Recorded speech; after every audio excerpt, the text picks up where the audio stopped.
नमस्कार। आइए सुनते हैं हिंदी साहित्य के प्रमुख उपन्यासकार सूर्यकांत त्रिपाठी निराला द्वारा रचित महाराणा प्रताप। अगर आपको ये कहानी पसंद आए तो चैनल को लाइक करें, शेयर और सब्सक्राइब करें तथा अपने विचार कमेंट्स में देना ना भूलें। धन्यवाद। पंचदश परिच्छेद कविवर पृथ्वीराज। आज दरबार में अकबर की प्रसन्नता उनके सर्वांग से जाहिर हो रही थी। प्रत्येक वाक्य को हृदय की सरसता दुर्लभ वस्तु की प्राप्ति से जैसे सजीव कर रही हो। चिरकाल के परिश्रम से अब तक जो वस्तु हाथ न आई थी वह अनायास ही प्राप्त हो गई। प्रताप सिंह ने अकबर की अधीनता स्वीकार कर ली। अकबर की प्रसन्नता बारिश के बाद की गर्मी की तरह कभी कभी सहनशीलता से रहित हो अक्षय संदेश का रूप धारण कर लेती थी। प्रताप के स्वभाव को अकबर बहुत अच्छी तरह पहचानते थे। उनके हृदय की शंका प्रताप के संधि पत्र के पश्चात भी वैसी ही बनी रही। क्या कभी समुद्र एक छोटे से मढ़े के अंदर समा सकता है? सूर्य का उदय कभी पश्चिम की ओर से नहीं होता। इस तरह संदेह के आने पर उनका हर्ष आनंद सब दूर हो जाता। वे अपने दरबारियों को बुलाकर एक एक करके सबसे पक्ष की लिखावट देखकर पहचानने के लिए कहते। सम्राट की आज्ञा के अनुसार सभासद वर्ग देखते बड़े गौर से थे, परंतु कहते थे ये वैसा ही जैसा उस समय सम्राट का रुख देखते थे। यदि संदेहावशात सम्राट ने कहा नहीं, यह लिखावट प्रताप सिंह की नहीं हो सकती, तो साथ ही और लोग ने भी कहा नहीं, हरगिज नहीं हो सकती। यदि अकबर कहते कि जान पड़ता है अब तकलीफ में पड़कर प्रताप सिंह ने संधि का प्रस्ताव मंजूर किया है, तो और लोग भी कहते हाँ, जहांपना ने वजह फरमाया, तकलीफ में पड़कर प्रताप सिंह ने संधि का प्रस्ताव मंजूर किया है। अकबर बड़े चतुर मनुष्य थे। परीक्षा के लिए जानबूझकर वे इस तरह की बातें करते थे। सभासदों की उक्ति से उन्हें मालूम हो गया कि ये लोग मेरी ही प्रशंसा कर रहे हैं। प्रताप सिंह की लिपि ये लोग नहीं पहचानते। कुछ देर बाद उन्होंने पूछा, क्या यहाँ प्रताप सिंह की लिपि पहचानने वाला कोई है? एक राजपूत ने कहा, हाँ जहांपना है। पृथ्वीराज उनकी लिपि पहचानते होंगे। उनकी शादी महाराणा के घराने में हुई थी। अकबर को एक पुरानी बात याद आ गई। कुछ देर तक वे सिर झुकाए कुछ सोचते रहे, फिर नजर उठाकर सिपाही को हाथ से इशारे से पास बुलाकर कहा, तुम बहुत जल्द पृथ्वीराज को यहाँ बुला लाओ। शाही तरीके से सम्मान प्रदर्शन कर सिपाही चला गया और पृथ्वीराज को शीघ्र दरबार में लाकर हाजिर किया। पृथ्वीराज को सामने हाजिर देखकर चतुर अकबर ने अपने संदिग्ध आतुरता को छिपाते हुए पत्र पृथ्वीराज के हाथ में देकर कहा, देखो, महाराणा को हमारी सुलह की शर्तें मंजूर हैं। उन्होंने अपने दस्तखत करके यह खत हमारे पास भेजा है। पृथ्वीराज, जहांपना की बात सदा ही सत्य होती है, परंतु मुझे विश्वास नहीं हो रहा। मुझे तो महाराणा का सुलह कर लेना उतना ही असंभव मालूम दे रहा है जितना हिमालय का हिल जाना, सागर का सूख जाना, जमीन का अपनी जगह से हट जाना।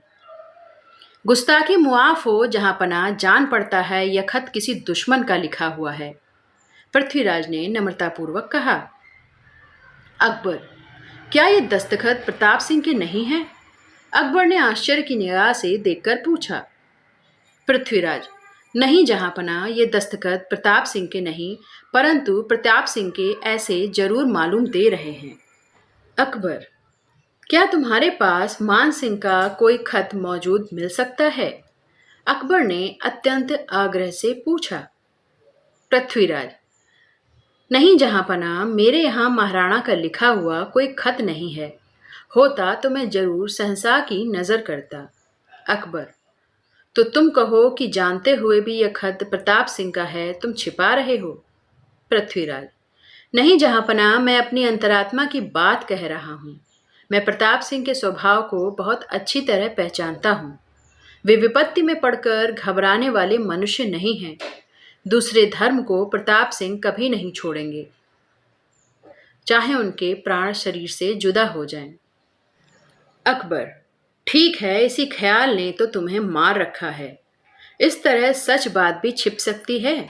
अगर यह खत उनका लिखा हुआ हो भी तो तुम कहते रहोगे कि यह उनका लिखा हुआ खत है ही नहीं। पृथ्वीराज, नहीं जहांपना, मैं एक मनुष्य की उचित समालोचना कर रहा हूँ और अब तक उस मनुष्य के विचारों और उसके अलौकिक कार्यों का शहंशाह को भी यथेष्ट परिचय मिल चुका है। क्या बादशाह सलामत ये विश्वास करते हैं कि महाराणा प्रताप में इतनी मृदुलता आ जाएगी कि एकाएक वे सम्राट से संधि का प्रस्ताव करने लगेंगे? अकबर, नहीं, यह विश्वास तो मुझे जरूर नहीं है, मगर आदमी के मन का कुछ ठिकाना भी नहीं रहता कि कब वह किस रंग पर चढ़ा रहता है और कब कौन सा रंग बदलता है। मुमकिन है कि अब उसे अपनी जमीन का ख्याल आया होगा और की तरह वह भी बादशाह से सुलह करके रहने में अपनी भलाई समझता हो। पृथ्वीराज, कमजोर दिल वालों का यह हाल बादशाह सलामत ने फरमाया। एक वही नुस्खा हर मर्ज के लिए नहीं होता, यह शहंशाह को मालूम है। प्रताप सिंह मर्द आदमी है, वह किसी कमजोर की वजह से सुलह न करेगा। प्रताप सिंह की आत्मत्याग का हाल जिन्हें मालूम है, वे एक स्वर में कहेंगे कि बादशाह यदि अपनी तमाम सल्तनत प्रताप सिंह को देकर कहें कि तुम बादशाह की अधीनता जरा देर के लिए स्वीकार कर लो, तो भी महाराणा बादशाह की अधीनता स्वीकार न करेंगे। बादशाह सलामत प्रताप सिंह के व्रत की कथा सुन चुके हैं।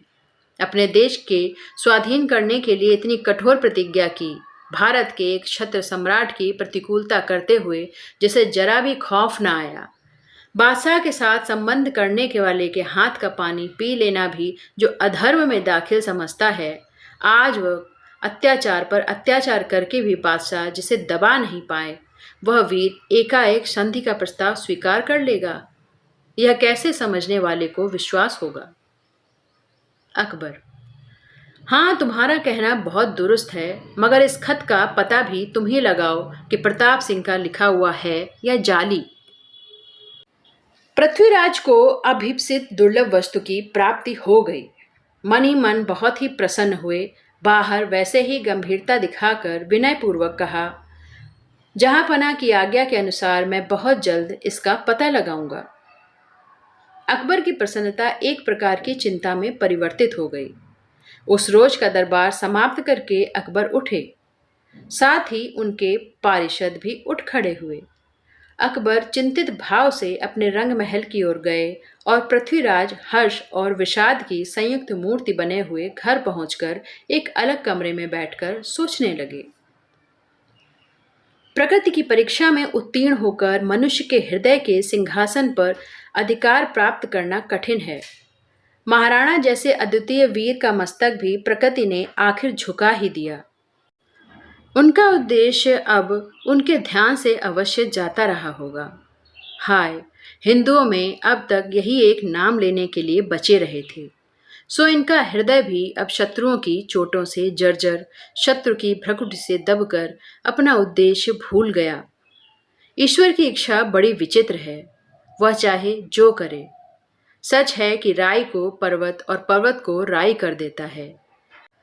आज तक समस्त हिंदुस्तान में जिनके नाम का आतंक छाया हुआ था, अकबर भी जिनकी कीर्ति से दबकर तारीफ करने लगते थे, वही महाराणा प्रताप सिंह आज अकबर से संधि का प्रस्ताव कर रहे हैं। दासी से पृथ्वीराज के एकाएक आकर एकांत में बैठने का हाल सुनकर सुंदरी भी पति के पास पहुंची, परंतु पति को चिंता में डूबे हुए देखकर उसे पूछने का साहस नहीं हुआ। एक ओर चुपचाप खड़ी हो गई। पृथ्वीराज के हृदय में आज अपनी प्रियतमा पत्नी को देखकर भी प्रसन्नता नहीं हुई। वे शून्य दृष्टि से उसे देखकर ही रह गए। इससे सुंदरी के हृदय में शंका उत्पन्न हुई। इस तरह का बर्ताव अपनी जिंदगी में अब तक उसने न देखा था। सदा उसे देखते ही पृथ्वीराज प्रसन्न हो जाते थे, होठों पर मुस्कुराहट आ जाती थी। उसने पति से पूछा, आज इतनी चिंता किस बात की कर रहे हो? सब कुशल है ना? नहीं, आज एक बहुत बड़ी अनहोनी हो गई। आज आकाश के ऊपर पृथ्वी है, समुद्र सूख गया है और पश्चिम में सूर्य उगा है। पृथ्वीराज ने आवेश में कहा। मेरी समझ में इस तरह की कविता ना आएगी, साफ साफ कहो, बड़ी चिंता हो रही है, बात क्या है? सुंदरी ने चिंतित होकर कहा। महाराणा प्रताप सिंह ने अकबर के पास संधि के लिए पत्र भेजा है। पृथ्वीराज ने सिर झुकाकर कहा। नहीं, ऐसा हरगिज ना होगा, आपको किसी तरह का भ्रम हो गया है, कड़ाई से सुंदरी ने उत्तर दिया। नहीं सुंदरी, मैं ठीक कहता हूं। यह देखो, महाराणा का पत्र मैं साथ ही ले आया हूं। पृथ्वीराज को सुंदरी का पत्र दिखाया। पत्र को बड़े ध्यान से देखकर, यह क्या, ये हस्ताक्षर तो उन्हीं के हैं। सुंदरी ने क्षोभ और दुख से पति की ओर देखकर कहा। मुझे भी बड़ा आश्चर्य हो रहा है, क्यों महाराणा ने संधि का प्रस्ताव किया, कुछ समझ में नहीं आता। अनुमान से यह जान पड़ता है कि उन पर और उनके मेवाड़ पर कोई विशेष विपद आ पड़ी है। पृथ्वीराज ने चिंतायुक्त होकर कहा। कष्ट में पड़कर वे अपने धर्म को छोड़ देंगे, विश्वास भी नहीं होता। तुम्हें पत्र किसने दिया? पृथ्वीराज ने पत्र की पूर्वापर बातें सुंदरी से कहकर भविष्य के कार्यक्रम के संबंध में सुंदरी से राय लेने के लिए पूछा। पृथ्वीराज की तरह उसने भी कहा, मेरी इच्छा नहीं है कि यह संधि हो। मेवाड़ की मर्यादा भूमि सात हो जाए, यह मुझे किसी तरह से भी स्वीकार नहीं। यह कहकर सुंदरी वहां से चली गई। महाराणा के आदर्शच्युत होते हुए ही उनके प्रति उनका पूर्व भाव न रह गया। अपने कुल के सूर्य को आकाश से टूटकर पृथ्वी पर आते देखकर उसके चित्त में एक विचित्र परिवर्तन आ गया। सुंदरी तो चली गई, परंतु पृथ्वीराज उसी तरह उसी कमरे में बैठे रहे। वे कवि थे और कभी भी वैसे नहीं, सहृदयता की सजीव मूर्ति थे। वे केवल महाराणा प्रताप की बातें सोच रहे थे, साथ ही मुसलमानों का अदम्य बल, हिंदुओं की क्रमशः अधःपतित कर देने वाली दुर्बलता, मन में समाई हुई गुलामी और सब सत्यानाश का मूल कारण पारस्परिक ईर्ष्या, इन सब विषमों का क्रमशः वह अपने विचार के साथ रखते जा रहे थे। महाराणा की संधि करने का मूल कारण उन्हें मिल गया। उनकी सहृदयता के आगे कुछ छिप नहीं सका। वे समझ गए कि महाराणा को कहीं से किसी ने किसी प्रकार की सहायता नहीं मिली। दुख के दिन ऐसे ही बड़ी मुश्किल से पार होते हैं, फिर जले पर नमक।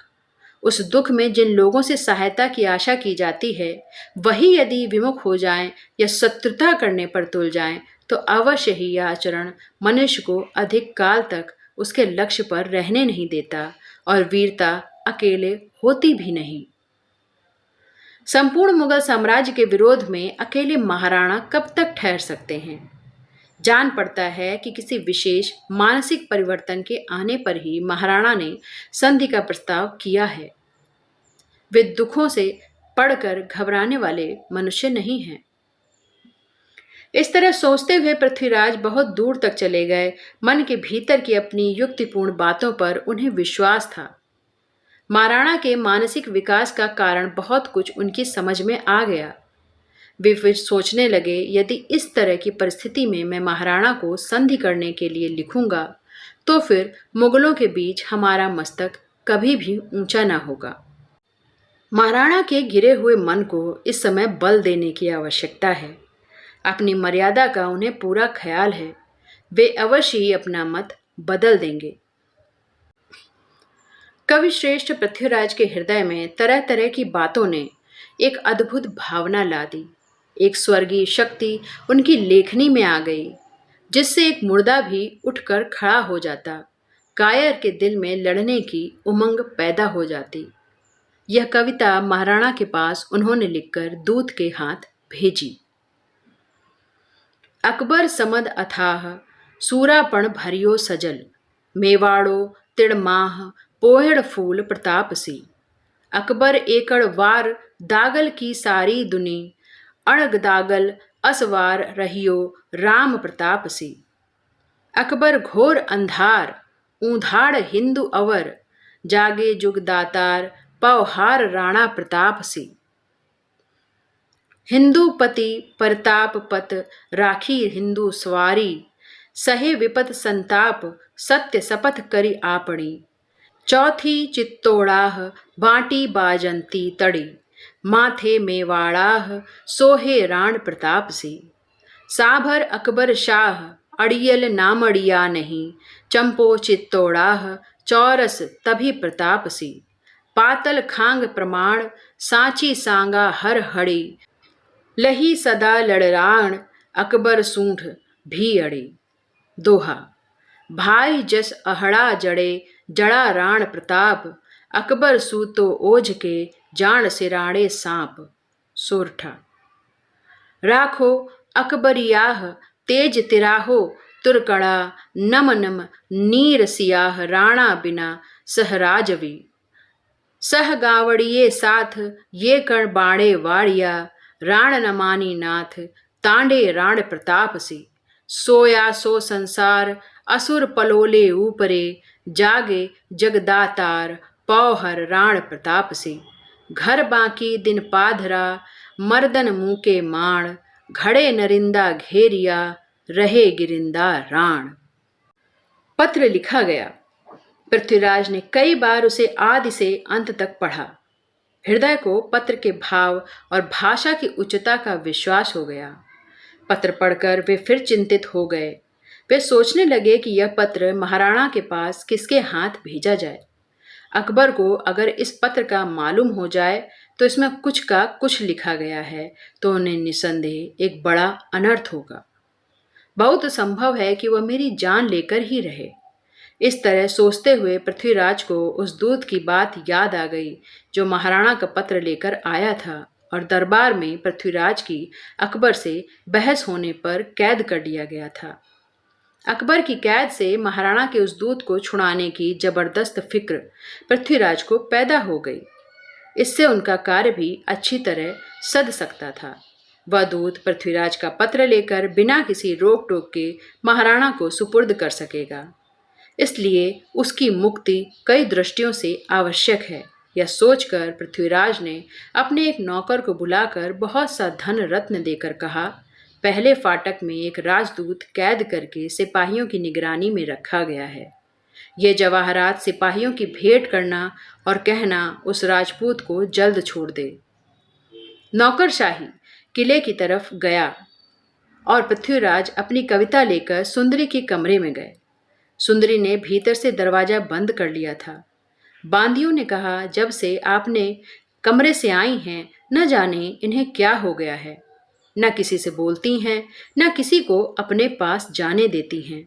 अब सरकार आए हैं, सरकार ही देखें कि कौन सी बीमारी हो गई है। एक दूसरी बांदी ने कमरे के दरवाजे के पास आकर आवाज दी और कहा, सरकार आए हैं, भीतर आना चाहते हैं। सुंदरी ने दरवाजा खोल दिया। पृथ्वीराज भीतर चले गए। सुंदरी की आंखें फूले हुए पलाश की तरह सुर्ख हो रखी थीं।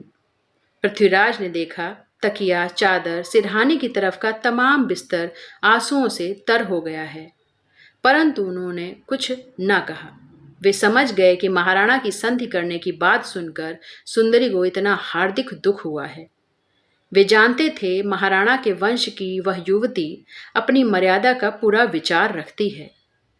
शाही बेगमों के सामने इसने कभी भी आंख नीची नहीं की। पृथ्वीराज ने बड़े प्यार से उनके हाथ में वह कागज जिसमें उन्होंने महाराणा की कविता लिखी थी रख दिया और कहा, इसे पढ़ो, तुम्हारे ताऊ को हमने चिट्ठी लिखी है। सुंदरी ने कुछ न कहा, चिट्ठी ले लो और चुपचाप पढ़ने लगी। पढ़कर उसके हृदय को एक प्रकार का स्वर्गीय आनंद मिला। उसका दुख एक प्रकार के जोश में बदल गया। गर्व की दृष्टि से अपने पति को उसने एक बार देखा और कहा, हाँ, यह भाषा आपके योग्य ही हुई है। मुझे विश्वास है पत्र का महाराणा उचित मूल्य देंगे और आपकी स्वर्गीय प्रतिभा का समुचित आदर भी करेंगे। बांदी ने पृथ्वीराज को किसी के बाहर आकर पुकारने की खबर दी। पृथ्वीराज कमरे से बाहर आए।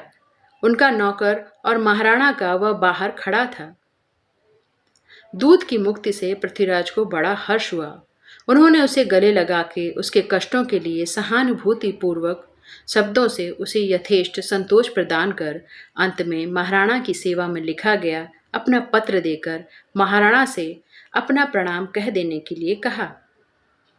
पृथ्वीराज की सहृदयता को देखकर दूत मुग्ध हो गया। उसे दिल्ली में एक राजपूत के प्रति सहानुभूति रखने वाला कोई दूसरा राजपूत अब तक न मिला था। तब तक पृथ्वीराज ने अपने नौकर को अस्तबल से एक तेज घोड़ा कसकर शीघ्र ले आने की आज्ञा दी और खुद घर में यथेष्ट धन रत्न दूत के राह खर्च के लिए लेने गए।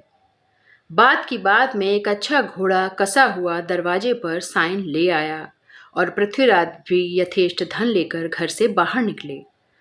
दूत को वह सब धन रत्न देकर बड़े आदर से उन्होंने विदा किया। बार बार महाराणा को प्रणाम करने के लिए कहा और कुछ दूर तक छोड़ने भी गए। अंत में मुगलों की चालबाजी से बचे रहने के लिए कई प्रकार के उपदेश दे दूत को विदा किया। पंचदश परिच्छेद यहाँ समाप्त होता है। आगे के सभी परिच्छेद आपको इसी चैनल पर मिलेंगे। अपनी भावनाएं, अपने विचार कमेंट्स में हमें बताएं। धन्यवाद।